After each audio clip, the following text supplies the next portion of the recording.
아멘. 예, 이 시간은 우리 청년 일청년을 또 맡고 또 수고하시는 주정한 목사님 나오셔서 나는 예수다라는 제목으로 하나님 말씀을 증거하시도록 하겠습니다.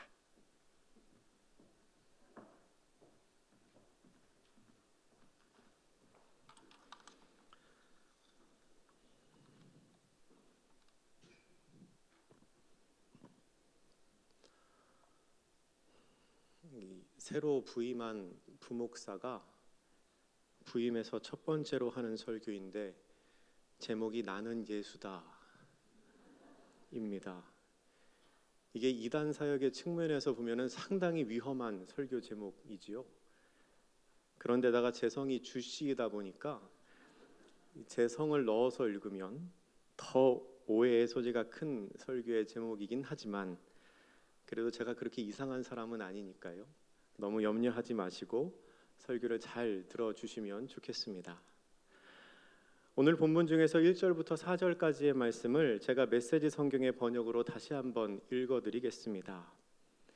너희는 이 일로 당황하지 마라. 너희는 하나님을 믿지 않느냐? 그렇다면 또한 나를 믿어라.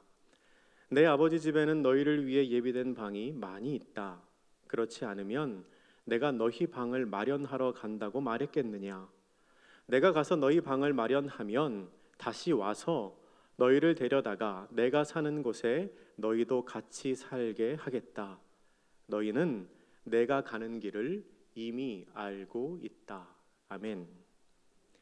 이 본문의 말씀은 예수님께서 십자가에 달리시기 직전에 제자들의 발을 씻기시고 나서 제자들에게 하신 말씀의 일부입니다. 그러니까 제자들을 향한 예수님의 마지막 당부와도 같은 말씀이지요. 우리가 보는 성경에 거처라고 번역한 말을 조금 전에 제가 읽어드린 메시지 성경에서는 방이라고 번역을 했습니다. 그리고 우리가 예전에 보던 개역 한글 성경에서는 처소라고 번역을 했습니다. 거처, 방, 처소, 이 모든 말은 아버지의 집, 하나님 나라, 곧 천국을 일컫는 말입니다. 우리를 위해서 예비된 하나님의 나라가 있다는 겁니다. 예수님께서는 이 짧은 말씀을 통해서 자신이 이 땅에 오신 궁극적인 목적이 죄 많은 사람들을 하나님의 나라, 아버지의 집으로 인도하시기 위함임을 분명히 밝히고 계십니다. 예수님께서는 우리를 하나님 아버지의 집으로 인도하시기 위해서 이 땅에 오셨습니다. 주님께서는 본문 4절을 통해서 이렇게 말씀하십니다. 내가 어디로 가는지 그 길을 너희가 아느니라. 메시지 성경의 번역으로는 너희는 내가 가는 길을 이미 알고 있다가 됩니다. 예수님께서는 이미 3년 동안 사랑하시는 제자들에게 인간이 궁극적으로 추구해야 하는 마지막 목적지가 어디인지, 그리고 그 목적지에 이르는 길이 무엇인지를 여러 차례 반복해서 설명하셨기 때문에 너희는 이미 그곳을, 너희는 이미 내가 가려고 하는 그 길을 알고 있노라고 단정지어서 말씀하고 계신 겁니다. 그런데 그때 제자 중 한 사람인 도마가 예수님께 이렇게 질문을 던집니다. 우리 본문 5절의 말씀을 같이 한번 읽겠습니다. 5절입니다. 도마가 이르되 주여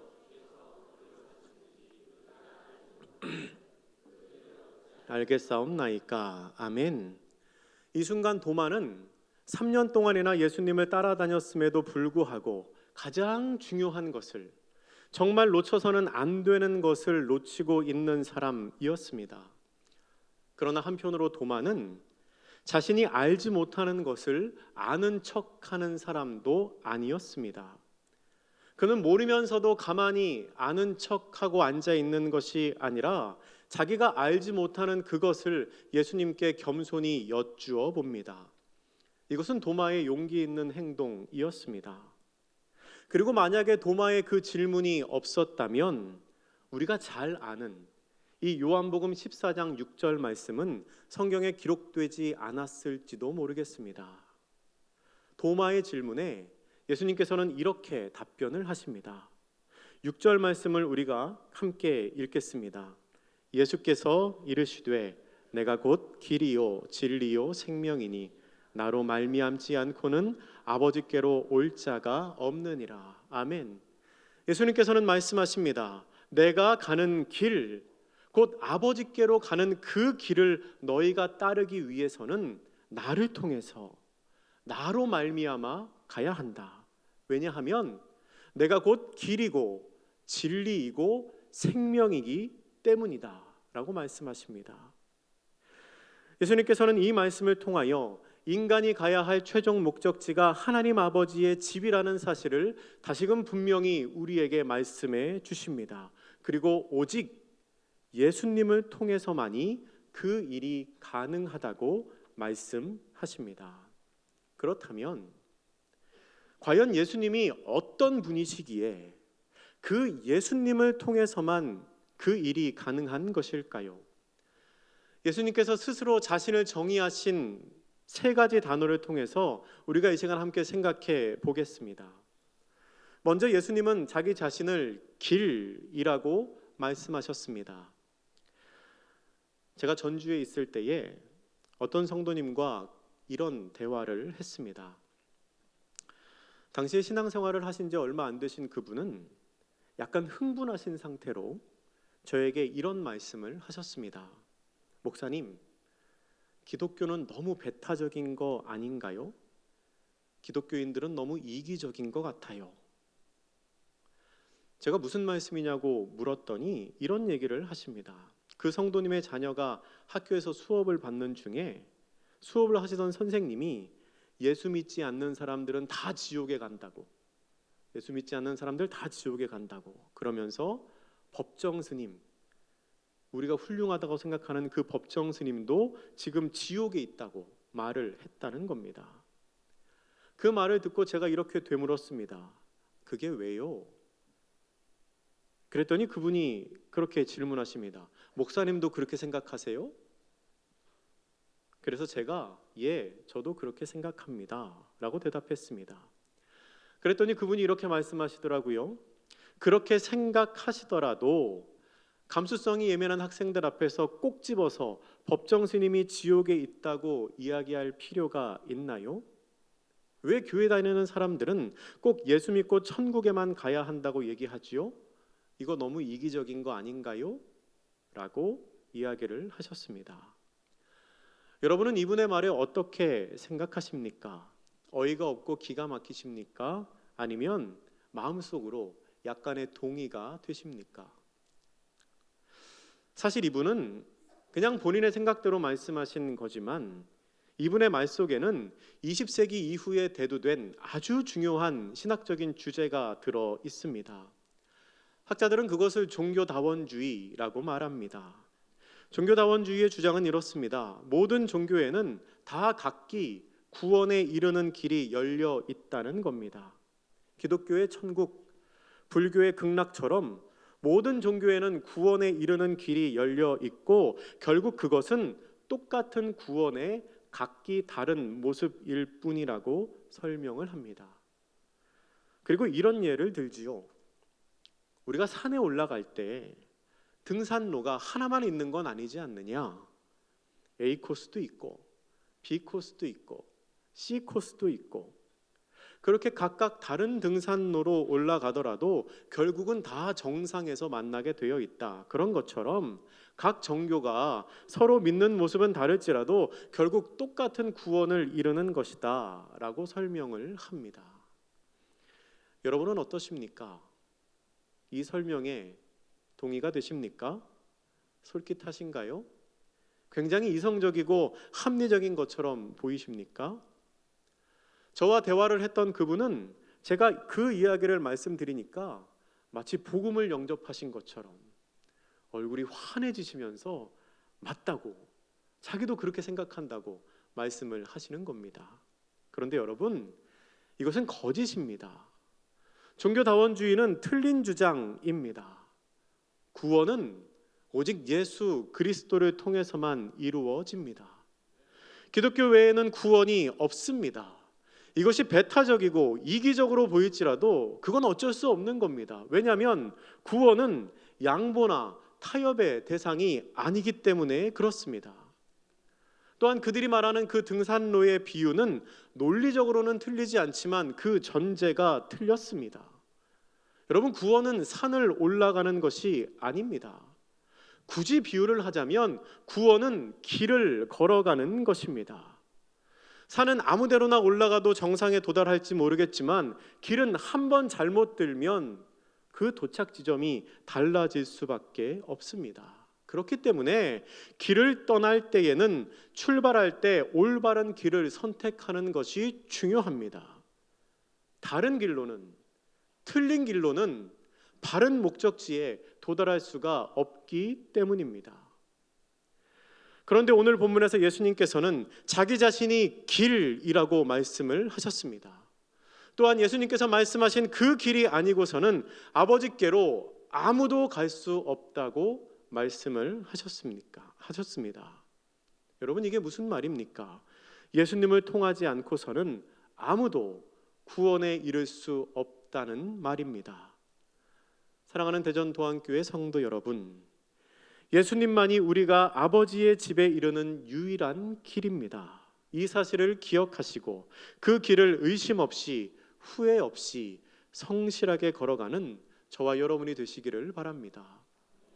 두 번째로 예수님께서는 자기 자신을 가리켜 진리라고 하셨습니다. 이 진리라는 말의 헬라어 원어는 알레데이아입니다. 이 말의 뜻은 숨김이 없는, 참된, 의로운, 정직한이라는 뜻을 가지고 있습니다.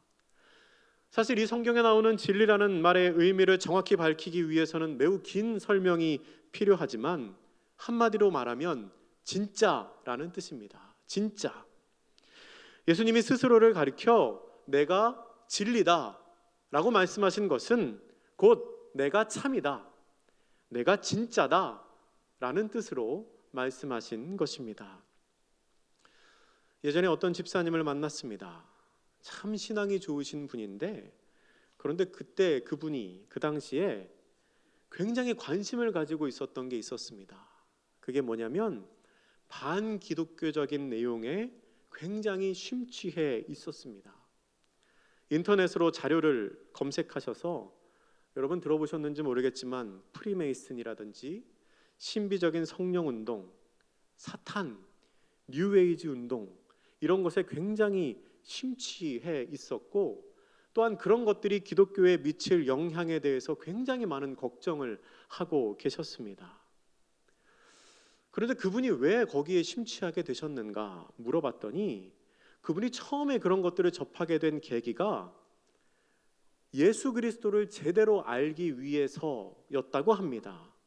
그러니까 그분의 생각으로는 틀린 것을 바르게 분별할 줄 알아야 한다고 생각했기 때문입니다. 그런데 사실 그러한 반기독교적인 내용을 많이 접하는 것은 이 신앙생활과 개인의 영성에 별로 도움이 되지 않습니다. 그래서 제가 그분께 이렇게 말씀을 드렸습니다. 집사님, 신앙생활을 잘 하기 위해서는 아닌 것들을 보면서 그 반대를 찾는 게 아니라 옳은 것을 깊이 보는 게 중요합니다 라고 말씀드렸습니다. 아닌 것, 틀린 것들을 보면서 그 반대를 찾는 게 아니라 옳은 것을 깊이 보는 게 신앙생활을 잘하는 방법입니다. 어떤 청년이 문화대청에 입사를 하게 되었습니다. 그가 앞으로 하게 될 일은 문화재를 보고서 그것이 진품인지 가품인지를 판단하는 일이었습니다. 예전에 TV쇼 진품명품이라는 프로그램이 TV에서 방영했는데요. 그런 것처럼 거기에서 물건을 판별하는 판정단처럼 진짜처럼 보이는 것들 중에서 가짜를 골라내는 것이 그 청년이 해야 할 일이었습니다. 그런데 처음부터 진짜와 가짜를 잘 구별할 수는 없으니까요. 이 청년이 수습 과정을 거치게 됐습니다. 그런데 그 수습 과정이라는 게 별게 없습니다. 그 청년이 하는 일은 매일 진품 문화재, 진짜 문화재를 보고 또 보는 것이었습니다.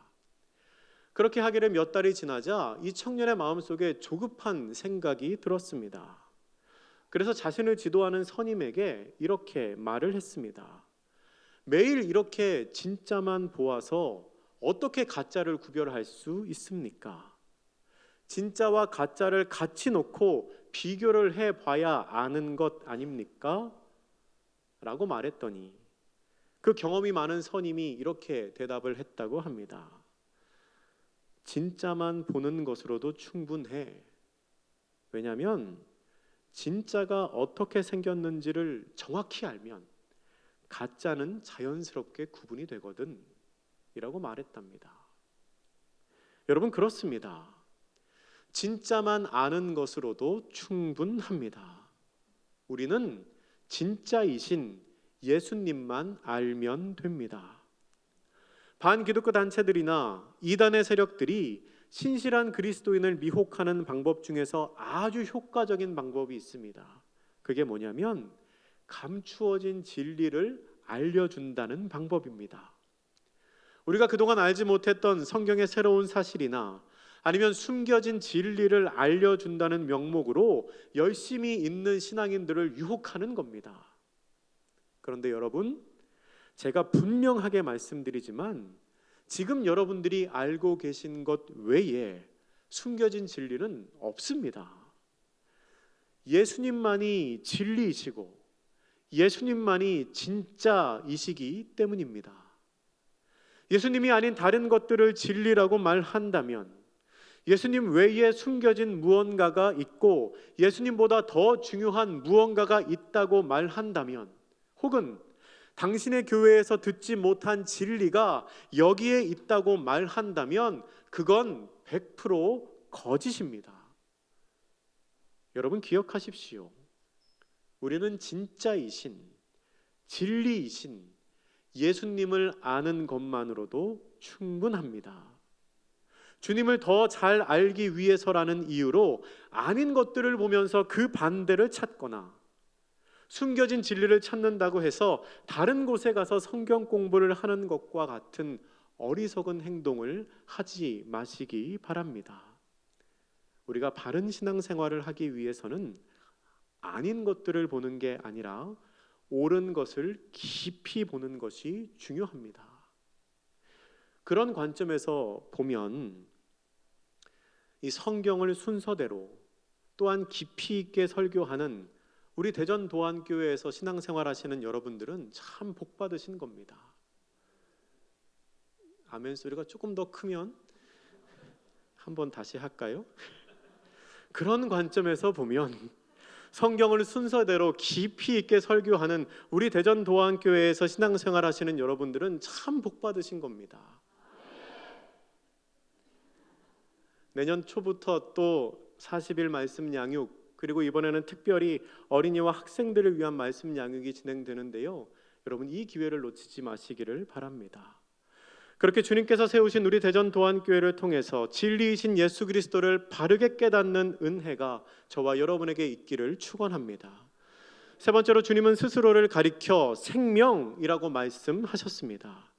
우리가 길이고 진리이신 예수님을 결정적으로 믿고 따를 수 있는 이유는 그곳에 바로 그분에게 생명이 있기 때문입니다. 아무리 옳은 길이고 아무리 진짜라고 할지라도 거기에 생명이 없다면 그것은 유한한 존재에 지나지 않습니다. 하지만 우리 주님은 그 스스로가 영원하신 생명이십니다. 그리고 영원한 생명이실 뿐만 아니라 이 땅 위에서 우리의 삶과 생사화복을 주관하시는 분이십니다. 또 다른 분의 이야기입니다. 제가 예전에 어떤 집사님 댁에 신방을 갔는데요. 신방 예배를 다 드리고 나서 제가 눈을 들어서 이렇게 집을 한번 돌아보니까 현관문 위에 제 손바닥 2개를 합친 것보다 더 큰 부적이 붙어 있는 것을 보았습니다. 그런데 그때 제가 그 집의 2번째 방문이었는데 첫 번째 방문할 때도 그 부적이 붙어 있었고, 제가 한 7, 8개월 지난 뒤에 또 갔을 때도 그 부적이 그대로 붙어 있었습니다. 그래서 제가 그 집사님께 이렇게 말했습니다. 집사님, 저 부적 참 비싸 보이네요. 그랬더니 그 집사님이 매우 민망해 하시면서 저한테 이렇게 말하는 겁니다. 저희 시어머니가 사다 붙여놓으신 부적인데 떼고 싶어서 몇 번을 말씀드렸지만 남편에게도 몇 번을 얘기했는데 말이 통하지가 않아서 계속 붙여놓고 있어요 라고 대답을 하십니다. 그 말을 듣고 제가 그분께 다시 말했습니다. 시어머니께서 부적을 좋아하시나 봐요. 그랬더니 그분이 그렇게 말하십니다. 시어머니께서 부적을 좋아하실 뿐만 아니라 그쪽으로 매우 관심이 많고 또한 점도 많이 보러 다니신다고 그렇게 대답을 하십니다. 그래서 제가 이렇게 말했습니다. 시어머니께서 그렇게 귀신 좋아하시고 점 보러 다니시는 거 좋아하신다면 기왕이면 제일 센 귀신 믿으라고 하세요. 제일 센 예수 귀신 믿으라고 하세요 라고 말씀드렸습니다. 여러분 오해하지 마십시오. 선교사님들이 처음에 복음 전할 때 기독교인들 그리고 우리 주님을 예수 귀신이라고 실제로 불렀었습니다. 제일 센 예수 귀신 믿으라고 하세요. 제일 센 거 놔두고 시시한 거 믿을 필요가 뭐 있습니까? 라고 말씀을 드렸습니다. 그랬더니 그분이 그냥 웃으시더라고요. 그런데 여러분, 사실 저는 그분 웃으라고 얘기한 거 아니었습니다. 물론 저도 웃으면서 얘기했지만 제 말은 저의 진심이었습니다. 기왕에 무슨 일을 한다면 잘 하는 게 좋고 기왕에 믿을 거라면 제일 세고 제일 능력 있는 거 믿어야 하지 않겠습니까? 세상의 잡신들도 능력 있을 수 있습니다. 그러나 그런 잡신들을 어떻게 우리 주님과 비교할 수 있겠습니까? 세상의 어떤 세력과 세상의 어떤 권세도 생사를 주관할 수 있는 것은 없습니다. 그러나 우리 주님은 생명이십니다. 우리 주님은 영원한 생명을 주관하시는 분이십니다. 우리 주님은 생명을 주관하실 뿐만 아니라 우리에게 영원한 생명을 보장해 주시는 분이십니다. 그렇다면 우리가 과연 무엇을 믿어야 하겠습니까? 우리가 누구를 의지하는 것이 올바른 선택입니까? 사랑하는 대전도안교회 성도 여러분, 우리의 생명까지 책임지시는 그분을 따르시기 바랍니다. 세상의 어떠한 사랑도 세상의 어떠한 세력도 우리의 생명을 책임져 줄 수 있는 것은 없습니다. 오직 예수 그리스도만이 우리의 생명을 주관하십니다. 또한 예수님만이 우리에게 영원한 생명을 약속하시고 우리를 아버지의 집으로 인도하실 수 있는 유일한 분이십니다. 지금까지 생각해 본 것처럼 예수님은 길이시고 진리이시고 생명이십니다. 그러면 그 예수님이 우리 각 사람에게는 어떤 의미일까요? 예수님께서 길이시고 진리이시고 생명이시기는 한데 예수님께서 그러하시다는 것이 실제적으로 내 삶에 어떤 영향을 미칠 수 있을까요? 제가 몇 년 전에 TV에서 본 아직도 잊혀지지 않는 한 장면이 있습니다. 제가 어느 날 집에서 TV를 이렇게 돌리면서 보다가 어떤 드라마가 끝나는 장면을 한 2, 3분 정도 봤습니다. 그게 배우 장혁하고 신세경이 나오는 드라마였는데요. 뿌리 깊은 나무라는 드라마였습니다. 여러분 기억하시는 분 있을지 모르겠습니다. 벌써 수년 전 이야기인데 제가 사실 그 드라마를 그 이전에도 본 적이 없고 그 후에도 본 적이 없고 딱 그 장면만 봤습니다. 근데 그 장면이 제 마음속에 신선한 충격으로 남았습니다. 이 여주인공인 신세경이 어떤 사람들에게 붙잡혀 있었습니다. 어떤 괴한들에게 붙잡혀 있었습니다. 그런데 장혁이 갑자기 나타났습니다. 장혁이 신세경을 붙잡고 있는 사람들에게 그녀를 풀어주라고 말하자 그 사람들이 장혁에게 이렇게 소리를 지릅니다. 네 이놈, 감히 우리가 누군 줄 알고, 그렇게 말합니다. 사극에서 전형적으로 들을 수 있는 대사죠. 그런데 그 말을 들은 장혁이 얼굴에 약간의 비웃음을 띠면서 이렇게 말합니다. 너네들이 누구인지는 중요하지 않아. 내가 누구인지가 중요하지. 장혁이 할 때는 굉장히 멋있는 멘트인데 제가 하니까 굉장히.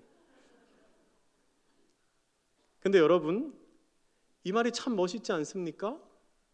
너네들이 누구인지는 중요하지 않아. 내가 누구인지가 중요하지. 이 상대방이 누구든, 상대방이 몇 명이든 나는 전혀 개의치 않는다는 겁니다. 왜요? 그만큼 자신 있으니까요. 그만큼 월등한 능력을 가지고 있으니까요. 여러분, 주인공하고 엑스트라하고 비교가 되겠습니까? 근데 제가 그 주인공의 대사를 들으면서 그거구나, 이거구나 하는 생각이 들었습니다. 혹시 여러분 중에 말 못할 고민이 있으신 분 있으십니까? 그렇다면 여러분을 고민하게 만드는 것이 과연 무엇입니까? 물질입니까? 외로움입니까? 미래에 대한, 취업에 대한, 진로에 대한 두려움입니까? 건강의 염려입니까? 아니면 이단의 세력이나 반기독교적인 세력입니까? 혹시 그런 것들로 괴로워하시는 분들이 계시다면 더 이상 고민하지 마시기를 바랍니다. 우리 주님이 계신데 왜 고민을 하십니까? 여러분이 그 드라마의 주인공이고 그런 것들에게 붙잡혀 괴롭힘을 당하고 있다고 한번 상상해 보십시오. 그러면 여러분의 앞에 반드시 굉장히 멋있게 생기신 어떤 분이 나타날 겁니다. 그럼 여러분들을 붙잡고 있는 그것들이 이렇게 말하겠죠. 우리가 누군 줄 알아? 내가 바로 가난이야. 내가 질병이야. 내가 진로에 대한 두려움이야. 내가 좌절이야. 그러면 여러분 앞에 계신 그분이 얼굴에 약간의 비웃음을 띠면서 이렇게 대답하실 겁니다. 그래? 근데 그게 어쨌다는 거야? 나는 예수다. 네가 가난이야? 네가 질병이야? 네가 두려움이야? 네가 좌절이야? 그런데 그게 어쨌다는 거야? 나는 예수다. 여러분, 엑스트라가 아무리 많이 나와서 주인공을 위협해도 주인공은 끄떡도 안 합니다. 그런 것처럼 우리 삶에서 우리를 괴롭히고 힘들게 하는 문제들이 끝이 없을 것 같아도 예수님께서 우리와 함께 하시면 그것들은 더 이상 우리의 문제가 되지 않습니다. 왜냐하면 우리를 구원하시기 위해 사람의 몸을 입고 이 땅에 오신 예수님께서 우리의 길이 되시고 우리의 진리가 되시고 우리의 생명이 되시기 때문입니다. 우리는 그 주님을 통해서 이 세상에서 승리할 수 있고 또한 아버지께로 나아갈 수 있습니다. 오늘 본문 1절에서 예수님은 제자들에게 이렇게 말씀하십니다. 너희는 마음에 근심하지 말라. 하나님을 믿으니 또 나를 믿으라. 이 말씀은 자신이 떠난 뒤를 걱정하는 제자들에게 예수님께서 하신 말씀입니다. 나를 믿는다면 내가 너희들의 눈앞에 보이지 않을지라도 근심하지 말라는 겁니다. 주님께서는 이 시간에 그때 제자들에게 하신 것과 똑같은 음성으로 지금 우리에게도 말씀하고 계십니다. 너희가 하나님을 믿느냐? 그렇다면 나를 믿으라. 그리고 근심하지 말아라. 사랑하는 대전도안교회 성도 여러분, 우리는 지금 예수님께서 이 땅에 오신 것을 기념하며 기다리는 대림절 네 번째 주를 보내고 있습니다. 이 대림절 기간에 우리를 위해 이 땅에 길과 진리와 생명으로 오신 예수님을 다시 한번 기억하는 우리 모두가 되기를 바랍니다. 예수님을 기억하고 믿는 모든 사람에게 예수님께서는 그 사람의 길이 되시고 그 사람의 진리가 되시며 그 사람의 생명이 되어주실 것입니다. 그 주님과 동행하는 저와 여러분이 되시기를 주님의 이름으로 축복합니다. 기도하겠습니다. 사랑이 많으신 하나님, 저희를 위해 이 땅에 주님께서